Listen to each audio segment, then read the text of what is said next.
इन तीनों का कोई भरोसा नहीं। वो 46,000 का जो चेक है ना, इनका दिमाग तुरंत पलट दिया। और मैं बाहर था और जब वहां से आया तो बोला पापा जी मैं भी डायमंड बनूंगा। और फिर क्या था, हर माँ बाप अपने बच्चे के लिए सोच के रखता है, कहीं ना कहीं कोई आरडी उसकी निकाल के रखता है कि बेटा जिस दिन काम करना शुरू करेगा तो इसकी शुरुआत हो जाएगी। परिणाम इन्होंने काम करना शुरू किया। इनके भरतपुर के सारे मित्र जो एग्रीकल्चर कॉलेज में पढ़ते थे, तो ये किनको जानते थे, उन्हीं को जानते थे। तो भरतपुर में उन दोस्तों को प्लान दिखाने लगा और दिखाते दिखाते वहां टीम बन गई। और बन गई तो ऐसा नहीं था, प्लान दिखाना, जाना आना, रात के 12 बजे, 1 बजे, 12:30 बजे, सुबह 4 बजे, 5 बजे जाना, ऐसा बन गया। रोज जाना आना, वहां पर रहना शुरू कर दिया, होटल में खाना शुरू कर दिया। यानी अपने तरीके से इन्होंने, सिस्टम के तरीके से अपना बिजनेस करना शुरू कर दिया। ऐसा नहीं कि ये मेरे बेटे थे तो इनको भरपूर टाइम देता था, जैसे बाकी लीडर को मैं टाइम देता था ऐसे ही इनको टाइम देता था। एक बात अलग है कि जिस दिन मैं छुट्टी में घर में होता था ना, पकड़ के मुझे वो भी ले लेते थे, वो भरतपुर ले जाते थे राजस्थान, कि चलो दिन भर घूम के आते हैं उधर। सर मुझे अच्छी तरह से याद है, सत्येंद्र सर उस समय डायमंड थे और राकेश सर ने बिजनेस शुरू किया था और हम लोगों के पास शायद 600 रुपए का रूम था। लोकेंद्र जी 600 रुपए के रूम में सत्येंद्र सर डायमंड थे और राकेश सर उनके बेटे हैं। चाहते तो घर में डनलप के गद्दे पे सो सकते थे। 600 रुपए के कमरे में लोकेंद्र जी ने सर एक बेड दिया था, बेड क्या चौकी थी, चौकी दिया था और 600 रुपए के कमरे में राकेश सर वहां रुका करते थे, जबकि सत्येंद्र सर उस समय डायमंड थे। डायमंड का बेटा डनलप का गद्दा छोड़कर भरतपुर के भीतर 600 रुपए के कमरे में रहा करते थे। जोरदार तालियों के साथ उनको बुलाना चाहता हूं स्टेज वहां पे। बैठ के जोरदार, मैंने देखा है अपनी आंखों से, वहां बैठ के काम किया। दोनों को बनाना चाहता हूं आप सर, जोरदार तालियों के साथ। जोरदार तालियों, जोरदार, आप तक जोरदार।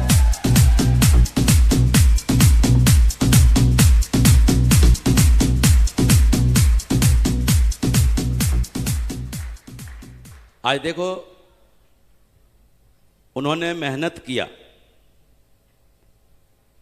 आपको ये बताने की कोशिश कर रहा है कि बाप डायमंड का बेटा अगर बराबर हो ना, तो वो डायमंड बोला ना, जब तक उसकी इच्छा शक्ति नहीं हो बना नहीं सकता कोई।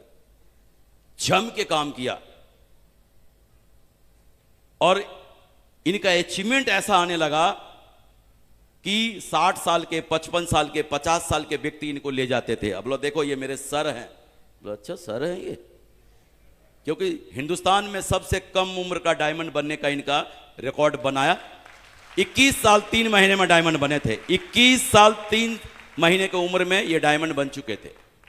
21 साल में लोग सोच नहीं पाते कि मैं कौन सा फॉर्म भरूं, कौन से नौकरी के लिए भरूं, लेकिन उस समय इन्हीं के बारे में मैं हमेशा बोलता हूं कि पढ़ते पढ़ते लोग कहते हैं ना कि नौकरी लग जाती होगी, सुना होगा, देखा भी होगा, लेकिन पढ़ते पढ़ते कोई डायमंड बन जाता है, रिटायर हो जाता है, ये ना तो देखा होगा ना सुना होगा, और देखा सुना होगा तो इन्हीं को सुना होगा। तो आज इन्होंने इस बात को प्रूफ किया। राकेश जी एक बहुत बड़ी बात हमेशा कहते हैं कि आप जो है ना इस बिजनेस को करते हैं ना, ये बताते हैं कि अगर अपना दिमाग लगाओगे ना इस बिजनेस में तो घर का पैसा बाहर जाएगा, और सिस्टम का दिमाग लगाओगे ना तो बाहर से पैसा घर आएगा।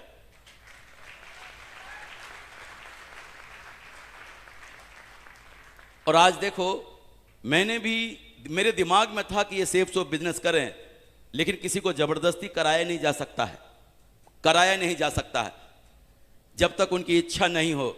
लेकिन मैं बहुत टेंशन में था कि ये कौन सी नौकरी करेंगे, कौन सी नौकरी दिलाऊंगा इनको। अब हम सोच रहे थे किसी तरह ये डायमंड बने। जानते हैं क्या होता है, आपको मैं एक राज की बात बताता हूं। एक बेटा जिनका होता है ना, बड़ा दिक्कत होता है वहां। अब आप सोचो, अगर इनकी सरकारी नौकरी लग जाती है, एमएससी एग्रीकल्चर करने के बाद अधिकारी बन जाते, नौकरी लगती इनकी हैदराबाद, तो ये कहां रहते 55-40 साल। हैदराबाद में रहते ना, इनकी शादी करता तो अपनी पत्नी को कहां रखते, फिर मेरा क्या होता,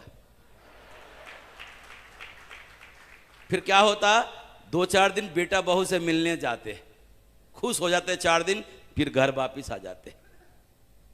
लेकिन देखो ये बिजनेस, सेफ सोप में बेटे का होने का फल क्या मिलता है, फायदा क्या होता है, जीवन भर हम लोग साथ रहेंगे, जीवन भर हम लोग साथ रहेंगे। डायरेक्ट दिल से है ये, डायरेक्ट दिल से, डायरेक्ट दिल से। पैसे की तो कोई बात ही नहीं है, पैसा तो आएगा ही आएगा, जीवन भर हम लोग साथ रहेंगे, क्योंकि एक ही बिजनेस कर रहे हैं, जहां भी जाएंगे साथ जाएंगे, जहां भी रहेंगे साथ रहेंगे। सबसे बड़ा रीजन है इस बिजनेस का करने का। जोरदार तालियां राकेश जी के लिए, जोरदार तालियां जी, जोरदार तालियां।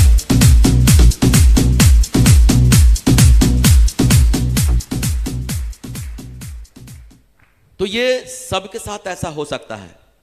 देखो क्या है ना, अभी जो लोग जो है ना कपल में आए हैं, कपल में अभी मैं जो अभी अचीवमेंट की बात ये कर रहे थे कि मैं अभी 14 शहर घूम के आया, देश घूम के आया हूं।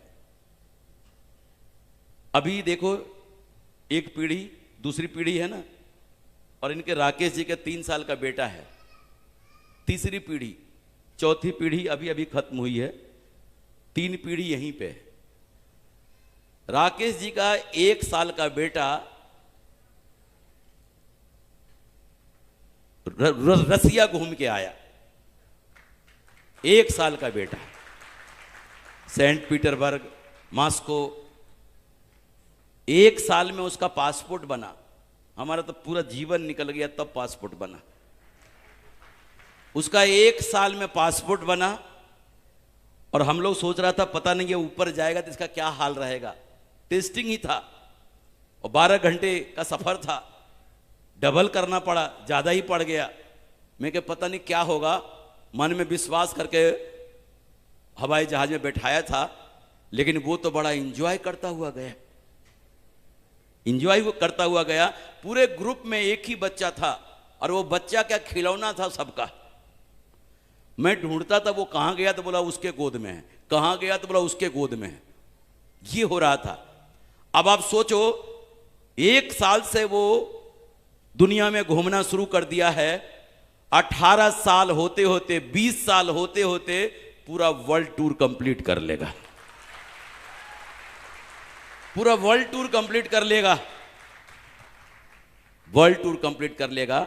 और 20 साल बाद वो जाएगा भी ना उस देश में, फिर से रिपीट करेगा। वो मॉस्को में जाकर देखेगा 1 साल में मैं यहां पे आया था, रसिया में देखेगा मैं 1 साल में यहां था, अपना फोटो को दिखाएगा, मिलाएगा इस जगह पे जब आया था, जब मैं 1 साल का था। सोच के देखो उनका जीवन अब कैसा होगा, उनका जीवन कैसा होगा। सिर्फ एक व्यक्ति ने मुट्ठी बांधा, डिसीजन लिया, डिसीजन क्या, पंगा लिया, पंगा, अमीर बनने का, बड़ा आदमी बनने का पंगा लिया। परिणाम देखो बदल गया। और बता रहा हूं आपको, ये सारी राज की बात बता रहा हूं भाई। सेफ सोप में जब मैं आया हूं, सेफ सोप से पहले की कहानी बता रहा हूं आपको। सेफ सोप से पहले जितने कपड़े मैंने पहने होंगे ना, वो छोटा सा लड़का 3 साल में पहन के हटा दिया, उससे ज्यादा 3 साल में। जितने सेफ सोप से पहले हमने इस उम्र तक आने तक कपड़े पहने होंगे ना, उतना वो पहन के हटा दिया। अजय जी मैं सही बोल रहा ना?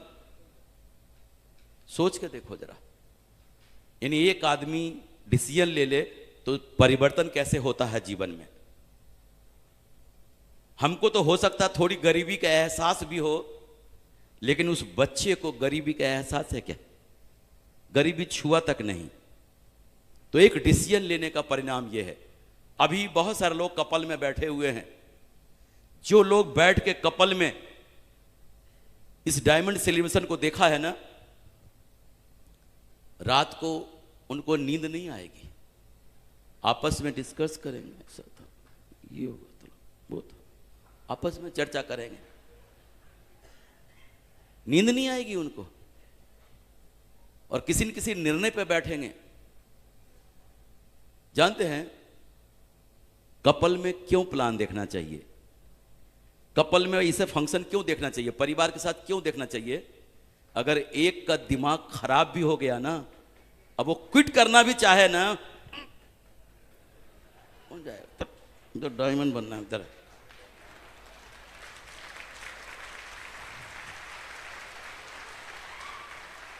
पति का दिमाग खराब हो गया ना और वो छोड़ना चाहता है ना, पत्नी किसी कीमत पर छोड़ने नहीं देगी। बोला हमको इस स्टेज पे डांस करना है, इधर करना है हमको, और मेरे खातिर बनना पड़ेगा डायमंड।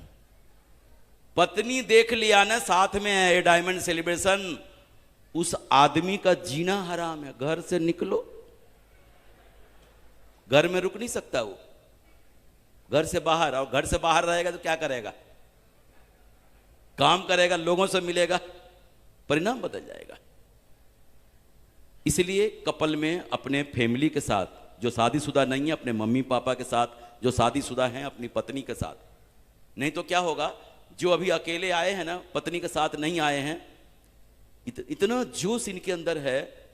अभी कल परसों आप लोग घर पहुंचोगे, घर वाले पूछेंगे कैसा रहा डायमंड सिप, कैसा रहा फंक्शन? बोला अरे क्या बताऊं, देखना अपने भी बड़े बड़े बंगले होंगे, बड़ी बड़ी गाड़ियां होगी, लाखों की इनकम होगा, ऐसा होगा वैसा होगा। तो वही पत्नी बोलेंगी कल तक तो अच्छे भले गए थे, इनका हो क्या गया? ये तो बहकी बहकी बातें कर रहे हैं। अरे बहकी बहकी बातें नहीं करेगा तो और क्या करेगा? मालूम है डायमंड शिप देख के गया, डायमंड शिप। पागल नहीं होगा तो और क्या होगा? डायमंड शिप देख के गया है, डायमंड शिप। पागल तो होना स्वाभाविक है। और कहते हैं ना, पागल लोग ही इतिहास लिखते हैं, पागल लोग ही इतिहास लिखते हैं। पंजाबी शब्द है, बोलते ना पागल, जो पाने वाली बात करता हो उसी को पागल बोलते हैं। लेकिन क्योंकि अपनी पत्नी को जैसे छोड़ के आए हैं ना, वो तो उधर वैसे ही होंगी ना। लेकिन आपका सीन बदल गया है, आप तो ऐसा लग रहा है कि बस छोड़ो तो सही, छोड़ो तो सही। यहां से अपनी अपनी सीट ले जाना आप। जैसे उन्होंने बोला ना कि मैं भी यहीं पे देखा था, फलां जगह पे बैठा था, तीसरे नंबर पे, चौथे नंबर पे, अपनी सीट यहां से ले जाना, यहां बैठा था। ऐसा होता है ना, कोई चीज देखना और उसको करना, दोनों में फर्क है। देखने में कोई चीजें अच्छी लगती है, लगता है आसान, ये कर दूंगा मैं। आपने देखा होगा, वेल्डिंग करने वाले को देखा होगा, ऐसे रॉड ऐसे टच करता है लोहे में, चिंगारी निकलती है, टच करता है चिंगारी निकलती है, तो क्या लगता है ऐसा काम तो हम भी कर देंगे। लेकिन उसके लिए 1 साल की ट्रेनिंग होती है कि नहीं? आपने देखा होगा, मेले में गया होगा, मेले में वो बांसुरी बेचने वाला होता है ना, बांसुरी बेचने वाला बढ़िया धुन निकालता है, बढ़िया गाने बजाता है बांसुरी से, इतना प्यारे प्यारे गाने बजाता है ना कि हम भी मंत्रमुग्ध हो जाते हैं। और फिर क्या करते हैं, एक बांसुरी खरीद लेते हैं, पैसा देते हैं और बांसुरी खरीद लेते हैं। और बांसुरी खरीदने के बाद क्या होता है, फूंक मारते हैं, बांसुरी से धुन निकलती है क्या? गाने बजते हैं क्या? तो वो बांसुरी वाला जो इतना बढ़िया धुन बजा रहा था, इतना बढ़िया गाना बजा रहा था, वो क्या किया था, एकदम से बांसुरी बजा लिया था कि सीखा था बांसुरी बजाना?